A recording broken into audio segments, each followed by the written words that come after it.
Өглөөний мэнд баяуулсан сумын зүүн ортолд нарс гэж нэг хэсэг нь нарс гэдэг ийшээ хүмүүс ирж зугаална юм уу, хүүхдүүд ирж бас дотор нь тоглоно. Дээр бүр 80-аад онд Орсын явуулын цэрэг хажууд нь ирж бас тоглолт хийжсэн.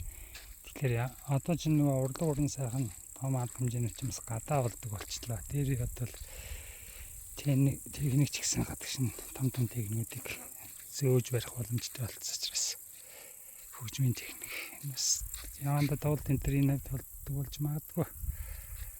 Тэрэн дотор бас нэг юм нь болохоор жижигхэн генерал толгой гэж нэг дов байгаа хүмүүс. Манай нутгаас бас нэг генерал төрөхт энд авчирч тэрний тэмдэглэнэх юм уу тийм бас. Тэгэхээр манай цэргийнхэн залуучууд офицерүүд ороод гарахад гэмгүй генерал болох бэлтгэлж болж магадгүй. За ингээд зүүн тишээ ингээд нэмээд харахад өчигдөр явсан 5 хотон тэгээд улзаа ороод харагдаж байна.